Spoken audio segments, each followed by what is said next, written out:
All right. So we were talking about the doubly connected edge list before we went before the break. So I'm going to go over this example and then finish with the map overlay algorithm. Its overview in general. Okay. So all right. Let's wait 1 minute or so that everybody's here.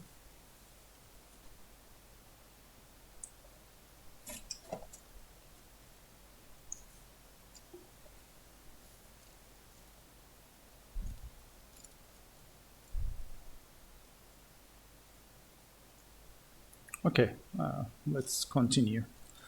The half edge records are the important, very critical part of this doubly connected edge list. As the name implies, it's the DCL data structure. Its name is doubly connected edge list. The edge is at the center. It's at the heart. So, and the idea of this half edge really is the critical part of this data structure. It allows us to define unique boundaries, distinguish between outer boundaries and inner boundaries with respect to their order, counterclockwise or clockwise. And every half edge is uniquely bounding a face to the left of it. And for example, if you look at these two chains, E41, E12, then E32, that's a counterclockwise cycle, which is the outer boundary of this F2. If you look at their twins, on the other hand, it's going to be E42, E21. It's E42's next is not this. Okay, you could have actually. It could be possible to have E11, E42, and E31, but in that case, this will be another one, which is another clockwise inner component. You could have described this as an inner component separately, a hole with zero area, this sticking out edge. It will be a clockwise cycle like this. In which is a hole for F1, but the way we define it is we can actually combine the way it was defined. So there may not always be unique ways, especially at these degeneracies when you have sticking out edges. You can try different things here, but the way it is written in this edge table is that there are two edge chains. The second edge chain, E42, then its next is E21, its next is E22, then it goes E31, E11. So the inner boundary, the boundary of the whole, which is a clockwise cycle like this, is this one. All right, if you can try to follow the next pointers here. Since it's a clockwise cycle, it's actually define a hole in F1. Therefore, an arbitrary edge from that hole, E11, we could have given here, in the inner components here, any edge on the chain. We can write any one of the edges on the chain in this inner component part. Because by following the next pointers, we can follow through the whole chain. And therefore, an arbitrary edge is written here. And again, the same thing for outer component. So again, the important points are we have half edges. Half edges bound the faces to the left of them. Each half edge has a unique next edge, which we can follow to form our chain. The previous pointer is only needed to quickly access the edge that is just coming before it. Otherwise, we can always get to its previous by going through all of the chain, but it will take some linear amount of time on the number of edges of the face to get to that previous. In order to this is just the last table, and the last column of this table is redundant actually. We can get it to its previous by walking over the edge chain, but it's just there for convenience. All right. An incident face is the unique face that is to the left of this ordered edge. Every half edge has a twin. We can actually use the incident face of their twins to find the neighboring faces of a given face. So some queries that this doubly connected edge list provides us is, for example, given a face, can you get to the neighbors of that face easily? Yeah, you can. You can start with the outer component, and for all of the edges in the outer component, you can take a look at its twin edge, and whatever edge its twin is bounding, it must be a neighbor of F2. All right, so report that as the neighboring face. And every edge has an origin, a unique origin. And here in the vertex table, we write that one of the edges in which V1 is an origin of. V1 can be an origin of, for example, here, if you look at V3, V3 is the origin of 3 half edges. E21, E31, and E41. Look at E41. V3 is the origin. E31, V3 is the origin. E21, again, V3 is the origin. Any one of them, we just write here any one of them. So E21 is written here. But E31 or E41 could also be written here in this incident edge. So one way to actually walk around the vertex if you want to find all the incident half edges of a vertex, all you need to do is this. Start with, for example, E21. All you need to do is get its twin and twins next. So if you successively apply twin next, twin next, twin next operator until you come to the edge that you started, that's one way to actually walk around the edges that are incident on a vertex. Okay, so E21's twin is E22, its next is E31, so E31 is one incident edge. Then you go to E31's twin. If you look at its next, it's going to be E41, as you can see. It's going to be, again, V3 will be the origin of E41 as well. So this following twin and next will help you do that. So in this degenerate sticking out edge, as you can see, it's both of its twin and next are the same thing. So if you look at edge E21, its twin is E22, its next is also E22. Okay, so that's something not we observe generally if we don't have edges that stick out like this. All right, so there are also nice exercises at the end of the book. I may also give some of them in your written assignment, which I'm going to post in a couple of days, and you will have about 2 weeks to work on the written assignment. So please check your mails regularly for the assignment, and you will be submitting the assignment via OttoClass as well. And in this written assignment, you're free to write your solutions on paper by hand if you want. You can just submit scanned or copy, or you can just take a photo with your phone. You can also submit that, or you can submit a PDF document, Word document. So you're really free on what you're submitting for these written assignments. Okay, and it will be some exercises about this doubly connected edge list and this line segment intersection in general. So it's going to be, the written assignment is going to be about chapter 2. All right, anything I forgot about? Yeah, I think that's all I want to say about doubly connected edge list data structure. It's really used commonly in computational geometry. If you take a look at this website, CEGAL, computational geometry, computational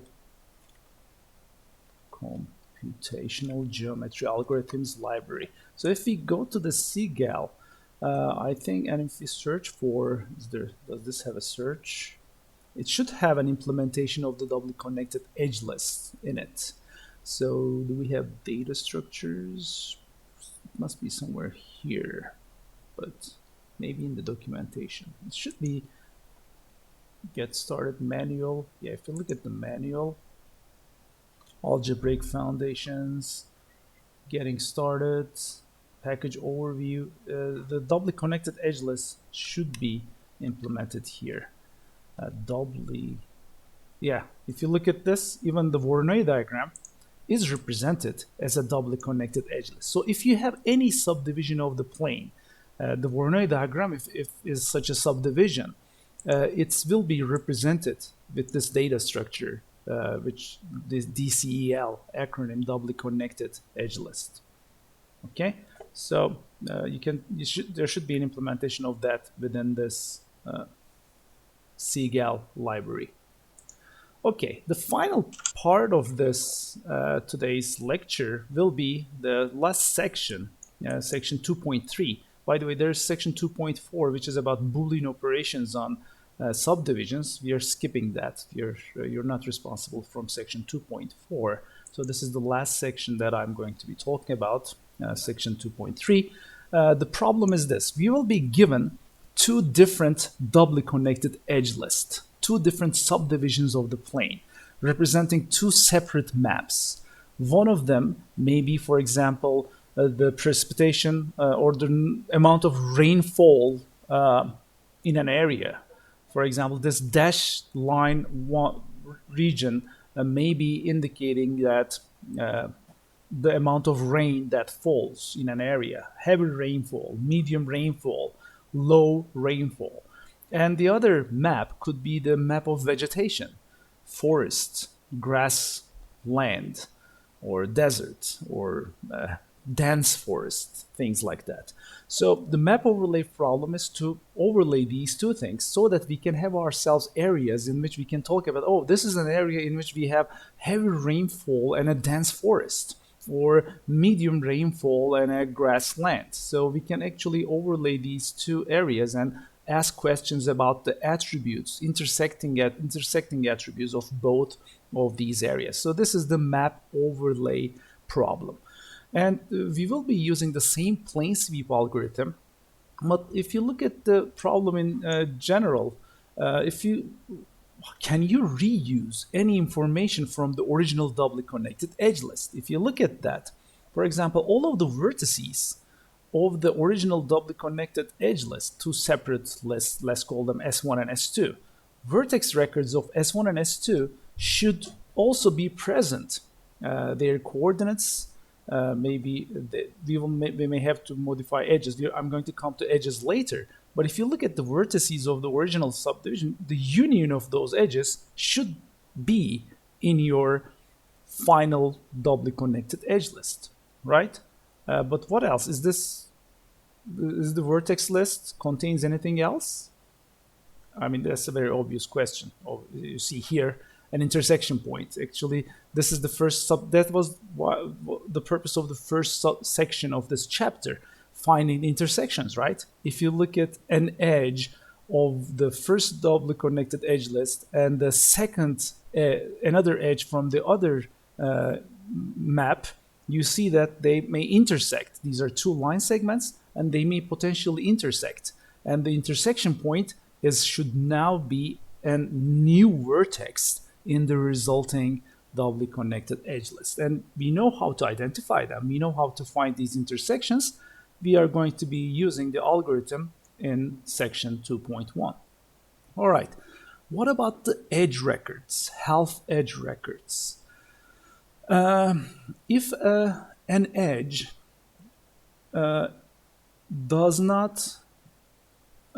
if an edge is not involved in an intersection, we can use it as is. Actually, some of the edges of the subdivisions, the half edges, the edges will remain intact. They are not part of an intersection, so they can just be copied over again to the edge list.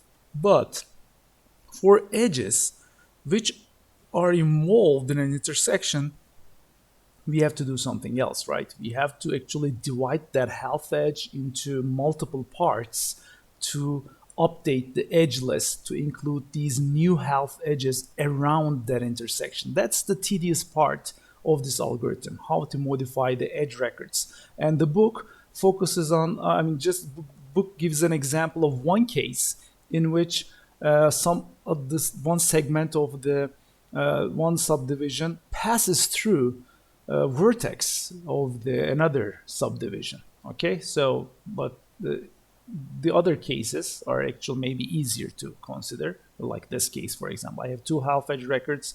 After this, I will have 4 of them. and I will have to modify the half edge record, their next point. The really critical thing is how to update their next pointers when we have an intersection like this. And the algorithm that is described in section 2.3 is like this. The face records are left all the way to the end as in post-processing. The algorithm starts by copying the two doubly connected edge lists on top of each other as a new doubly connected edge list. And with the plane sweep algorithm, as we're going down, the part above the sweep line is correctly updated with the new vertices, the correct edge, half edge information above the sweep line, and below the sweep line we handle events just like we do in the line segment intersection algorithm. And the first stage of the algorithm is get the vertex records and edge records correctly. Vertex records are easy. If there's an intersection that becomes a new vertex, previous vertices exist in the new table already. Only the new intersection points are added as new vertices to my list, to my new doubly connected edge list. So the first part, after we end the first part, the plane sweep ends, we assume that the algorithm is responsible to have a correct vertex and edge table. Vertex and edges are correct at the end of the plane sweep algorithm. The face records are handled or constructed separately by processing the edge table. Okay, so if we have a correct edge table, we post-process that edge table to first identify the boundary chains, the edge chains. And it's just like depth first search. Each chain is going to be, by following the next pointers, each chain is going to be a connected component on itself, and we are going to call that boundary chain a chain, and it will be it can either be a boundary of an outer, it can either be an outer boundary or inner boundary, and we will decide on that by looking at whether it's counterclockwise or clockwise using the method that I described.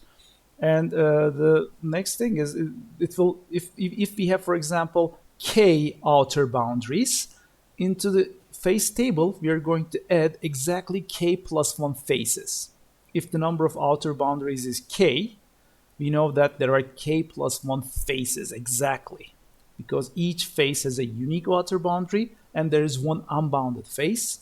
It makes us k plus 1 faces in total if you have k outer boundaries. And how do you connect, how do you figure out which inner boundary is inside which face? It is the whole of which face, and they may be actually inner boundaries also.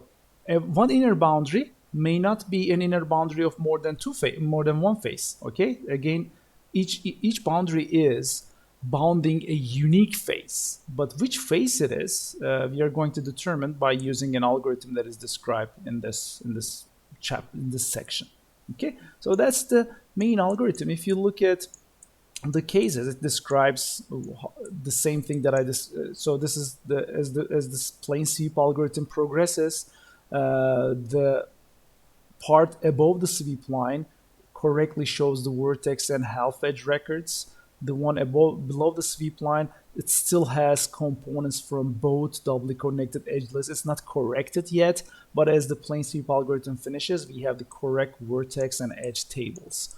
Here, that part, so this is what I'm saying, the tedious but not difficult part is the part about modifying the edge records. This figure nice shows the case in which one half edge record passes through a vertex of the other doubly connected edge list. So this is the case, and these are the half edge records originally existing in the individual doubly connected edge list. After processing this is how it should look like.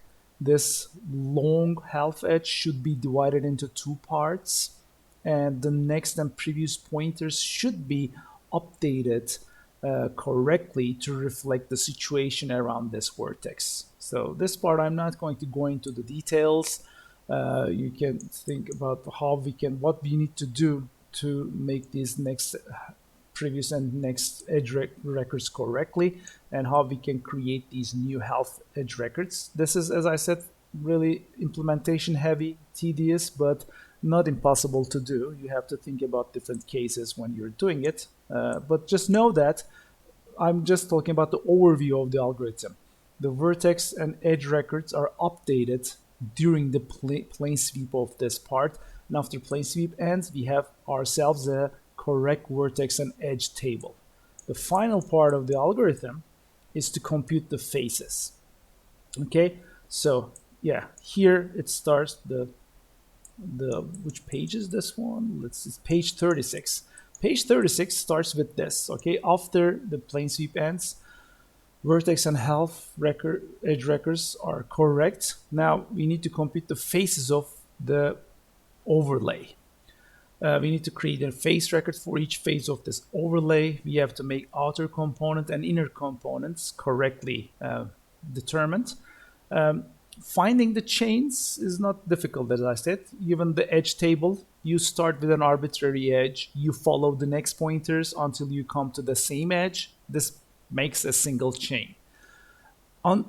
You continue doing this until there are no unvisited edges in your list. So you need to keep a flag for each edge saying that this edge is already been processed, it's visited, and is part of a chain. As long as there are unvisited edges in your table, you're going to just pick one randomly in the next iteration, start from that, follow its next pointers, identify a new chain. And you will do this until all of the edges are visited. And you will have yourself the chains, edge chains. And some of those, or boundaries, let's call them boundaries. Some of these boundaries will be outer components, some of them inner component. And this is how we decide. We are going by looking at the angle the leftmost vertex makes. And here it's less than 180 degrees. It becomes an outer boundary. And it's an inner boundary if the angle towards their left of these previous and next edges are greater than 180 degrees. If there are more than one leftmost vertex, I mean, if there are two vertices with the same x coordinate, minimum x coordinate, the smaller one is chosen, and we do the same. We apply the same rule. Smaller y coordinate, the one with the smaller y coordinate that appears lower, we can choose that as the leftmost vertex.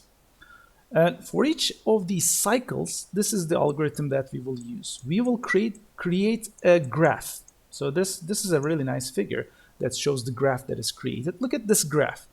In this graph, every boundary cycle, whether it's outer or inner component boundary cycle, every boundary cycle is represented by a node. Okay, so every node here, C1, C3, C6, they're actually chains of edges. For example, C1 is this chain. The clockwise cycle around this largest polygon here that we see. Okay, so that's C1. C2 is the counterclockwise one, that is the outer boundary of this face. Okay, but if you follow the twins, as you can see, it's the counterclockwise cycle. That's the C2 chain. So every chain has a opposite twin counterpart, but they may not always be the same, as in this example. As you can see, C3, the whole is this whole. It's actually composed of two inner faces. So the outer boundaries C4 and C5 are two separate outer boundaries of the faces that are inside this C3 whole. All right. Now, the double layered or double boundary circles that you see here, they represent outer boundaries. This C infinity, we put this node for the unbounded outer boundary. Okay, so this node is going to be in the graph initially, no matter whether we have a chain or not. In chain or not, the C infinity is one of the nodes. All the other nodes in our graph will be some boundary chain, and we distinguish between outer boundaries and inner boundaries by using the rule that I just defined in the previous page. So The next thing is, how do we define the arcs or define the edges of this graph? The rule is like this.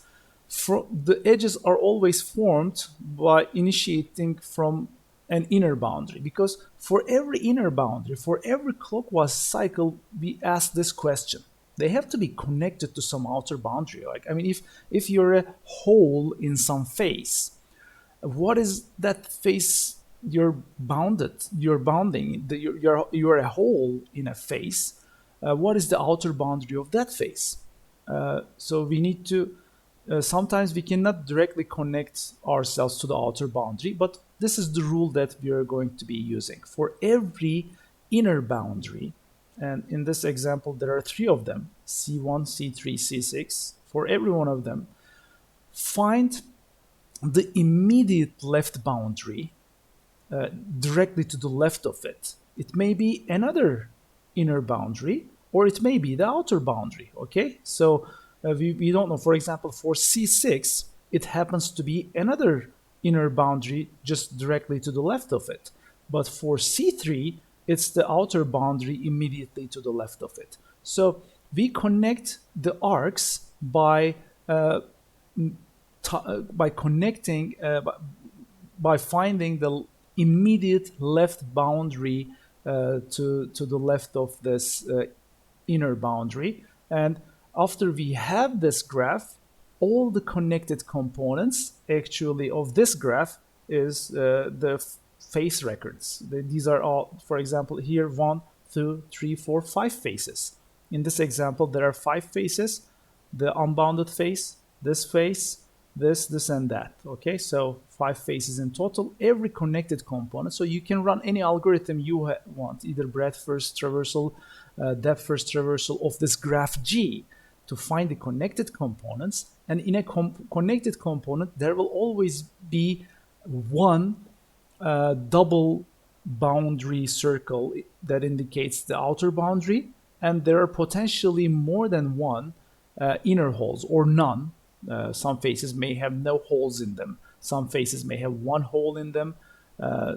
Okay, so therefore the connected components, these will be the inner components record attribute of that face in the table, and this will be the outer component. Any edge from the cycle 2, you will record it in the outer component attribute of the face record.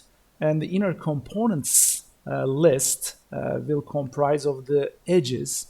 Any edge from this cycle or any edge from this cycle we will record in the face record of belonging to this face. So that's the entire algorithm.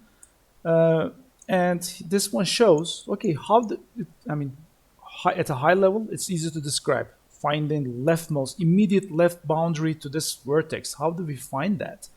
Finding it may not be so easy. It's easy to state, okay, the immediate leftmost boundary of a given boundary. What is it? So the book describes that we don't need to do this step. I'm finding the linking a boundary to its leftmost immediate left neighbor may be difficult if you try to do it in the post-processing step, but actually we have this information, the immediate left boundary. We may have that information during plane sweep, because in the plane sweep, in the status structure, we have this information, and for every vertex here, we can actually record the immediate left edge that is belonging to it. And after we traverse the cycles, we determine the cycles, and we find this edge, we can actually figure out which cycle it belongs to if we record this information for every vertex during plane sweep. During plane sweep, we record for every vertex what is the immediate left edge of this vertex. So this will help us to create the arcs in the post-processing stage of the algorithm. So I will finish this by going over the algorithm pseudocode, and you will see that the pseudocode is very much like referring to lots of other things we have done in the previous sections. So it's really a high-level pseudocode. First, it does it copies the two doubly connected edge lists into a new doubly connected edge list separately. And the step 2 is the plane sweep algorithm from section 2.1. We implement, we run that line segment intersection algorithm. In addition to the finding the intersections, we also update the doubly connected edge list D, as explained above. We correct the vertex records, we add new vertices, we correct the half edge records. And this is that other thing, store the half edge immediately to the left of the event point. So for every vertex, for every event point, we store the half edge immediately to the left, representing it. One problem I had when I was trying to implement this is it may be so obvious here in these figures, but it's not so obvious when you try to implement it. So every half edge here also has a twin, right? I mean, it's really, I mean, the twin, I mean, theoretically, the twin and this edge, they actually pass through the same, they have the same beginning and ending points. They're just reversed. So when you're recording the immediate left half edge to this one, which one are you going to be recording? In which direction? So that was something that was not so obvious to me when I was implementing. So that may be difficult. You may need to think about a solution to correctly store the half edge to this event point, because there are two half edges at that same immediate left, right? Which one comes first is important, because that will determine whether you're attaching yourself to an outer boundary or inner boundary. One of them will be the outer boundary, the other will be the inner boundary. Maybe you can do this. Whatever this, so to the left of it, there's a face, right? The immediate left, the first half edge that comes actually should be the half edge that is bounding this face. Therefore, it always has to be an edge in which it's to the left of it is to this face. So it has to have this origin above and destination below. So you have to actually select this half edge to attach this vertex to. So that's one solution that should work. I mean, because this half edge here, it's, although they're exactly identical on the same location, it's drawn to the left here because this one is bounding this ways, and the one in the opposite direction is actually bounding this ways. Therefore, when we are drawing them, sketching them on paper like this one is actually drawn to the right of it. So this will be the immediate left half edge to this event point. So you can actually use this information that every half edge uniquely bounds the face that to the left of it. Now, at this point, we have the first three steps. That contains the vertex and half edge, constructs the vertex and half edge records correctly. Then step 4 and onwards is about how to construct the face record. We first found the boundary cycles by traversing this edge list, and then we construct this graph whose nodes correspond to these boundary cycles. We determine whether it's counterclockwise, clockwise, and we connect them by using the information we have at this step, by using this half edge records immediately to the left of event points. For each boundary cycle, we first find the leftmost vertex of that cycle. We already need to find that leftmost vertex of the cycle to determine whether it's clockwise or counterclockwise. For that same vertex, because that vertex is also an event point, right? Therefore, it should have been stored at this step. We should have stored the half edge immediately to the left of that event point. So from this half edge, I should be able to connect the two boundary cycles that I have determined in step 4. And this is exactly what we do in step 5. And then for each connected component in G, in this graph that I create a face record and set the outer component to the unique node, that double boundary circle, to the unique counterclockwise boundary cycle in that connected component. And there may be potentially more than one clockwise cycles in that connected component, I set the inner components field with that. So that's the whole algorithm. And we label each face with whatever face face attributes we have from the original list. We label the new face with those. And I can actually find that whatever half edge record I have, whatever it's coming from, I can combine, I can intersect the face attributes coming from the original half edges that belong to the individual doubly connected edge list of these things. And finally, the theorem states that since we have just used the plain sweep algorithm in section 2.1, it has the same complexity here. And that's it. Okay, so we can compute the map overlay problem with this algorithm. Here, the important parts of this chapter again should be the plain sweep algorithm. Its main elements, the sweep line, event queue, status structure, and we have learned a new data structure named doubly connected edge list. It's just a list of 3 tables, vertex, edge, face, which are the main elements of a subdivision.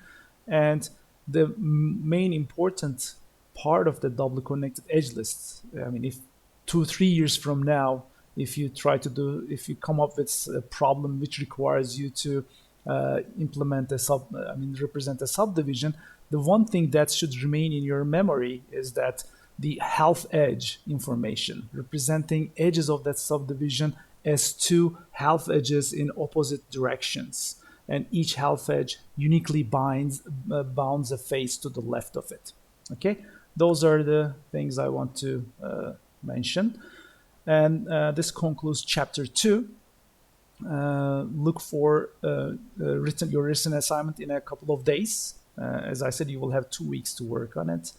And next week, we are going to start chapter 3. And again, as a reminder, we will not have face-to-face synchronous meetings for the next 2 weeks in section 1. You may either attend the ones on Tuesday evening if you want to synchronously watch this, or you may always watch the recorded videos at a convenient time. All right, so that's it for today. By the way, you know, tomorrow is our anniversary for the Republic of Turkey. So happy anniversary, everyone. It's the 97th anniversary, so it's a big event. So yeah, congratulations and happy anniversary. See you. If you're going to attend the Tuesday evening lectures, see you next week. The link for Tuesday lectures is the same. Yeah, the WebEx meeting link. Yeah, I use the same WebEx meeting link for all of my lectures. So the link is the same. By using the same WebEx link, you can attend the. It's at 6 p.m. Tuesday evening, 6 p.m. Tuesday lectures. If you want to attend the synchronous ones, you can for the next 2 weeks only. You can attend Tuesday lectures. You can also, we will have 1 set of recorded videos. All right. Okay, take care, everyone. I'm ending the lecture. If you have any questions about this chapter 2, you can always send me an email. All right. See you. Take care. I'm going to end the recording. Have a nice day, you too.